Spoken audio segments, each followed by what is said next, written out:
Hey guys, welcome to the Clubhouse. I'm Billy Jackson, and today's review is going to be on Westworld Season 2, Episode 10, the finale.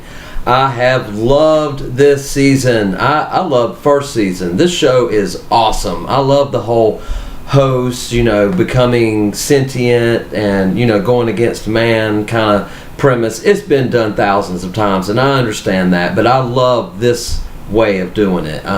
I thought it's been well directed, well shot, well acted. I mean, you have Anthony Hopkins, Ed Harris. I mean, you've got some of the biggest names in cinema and on your show, and it pays off tremendously. Tessa Thompson was awesome this season. I really didn't like her in the first season, which we didn't get a lot of her, but I loved her in this season, and I loved her in this episode, in the finale. And there's a lot to talk about, and I know I'm going to miss some stuff, so I'm just going to point out my favorite scenes because I don't want this to be like a 10 or 20 minute video. But just know that I love the episode overall. How about that whole bull scene with Maeve when she, looks over at the dead host and make them come alive and attack the guy that's getting ready to saw her and makes them saw him. Oh gosh, that was so awesome. I mean, the whole episode just started off with a bang. And let's see what else. And like I was saying, you got the bulls charging in with Maeve just walking there like, oh, couldn't wait on you guys. I had to fix myself. I mean, she's got God powers. I love it. But she can't take control of hosts that have been awakened. And I don't know if you guys knew that. I didn't realize that until I saw some reviews of this episode myself. And that's why, at the end that, she can't control Clementine because she's been awakened. So that's why she's running away. And when I was watching the episode for the first time, I thought, why isn't she, controlling? Why can't she just stop her? But that's why she can't control hosts that are awakened. And I didn't realize that. And that's something that just went right over my head throughout the season.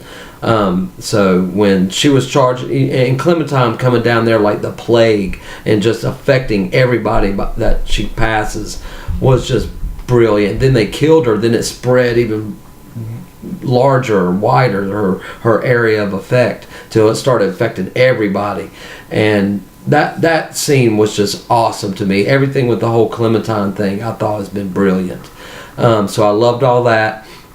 I think my favorite scene is when Dolores gets in front of she's talking to Arnold or whatever, and Ed Harris, but the man in black, William, just starts shooting her, and she knew it was coming, and she just turns around. And if you remember, the same thing happened to him in the first episode of the first season. Teddy's shooting them, and bullets are just kind of just bouncing off of him, and we later realized why that is. But he didn't know that was going to happen to her, and he's just shooting her. And why didn't you go for the head? I understand that if there wouldn't be a good show if he just killed her. So that's why the bullets are just pretty much either going through her or bouncing off of her. I couldn't really understand what was going on, but I loved it. And how she then, when he puts it to her head, blows his hand off. Just so awesome. I was so into that scene because it reminded me of my favorite episode of Westworld, which is Season 1, Episode 1. So it was a good callback to that, so I really liked that. Let's see, what else? This whole perspective from Arnold's, point of view, and jumping back, back and forth through time. If you've seen any of my other episodes, any of my other reviews, that I'm not a big fan of them time jumping. And when when they're in the forge and they see Dolores laying there bloodied, it's a jump in the future, because at the very same time you're seeing Arnold and her in the forge, and you don't know how much time has passed, but that she's going to get shot and killed right there. And at first I was like, oh man, why'd they do that? It's kind of just spoiled it for me. She doesn't survive now. But how they got there was just awesome. And when you realize that Charlotte is Dolores, brilliant. I mean, it hit me. I did not see that coming, and I love it. I'm usually good at picking out plot twists, but this really, I did not see it coming. I thought it was awesome. So I like that whole aspect of, you know, Dolores being inside of the host of Charlotte at the end. And when she comes across, you know, Stubbs, and he knows, I don't know, I'm not sure if he knows that she's Dolores. I'm pretty sure he doesn't, because I'm pretty sure that he's human, but just likes the host, you know, or at least likes Charlotte's host. I don't know why he kind of just let her go, knowing that she's a host, and I'm sure that'll be explained later. But I liked it. At first I didn't like his character in season 1 and all that, but after that scene, I now like him. So that was cool.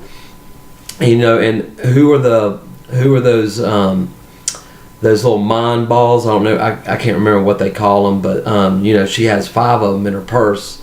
You know, and who are they? We know one's Arnold and one's Charlotte. We know that for sure. But who are the other 3?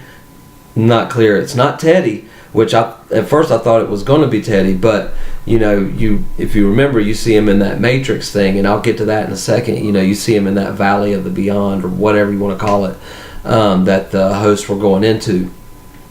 But I'm curious to know who those other 3 mind balls are. I want to know who those other hosts are.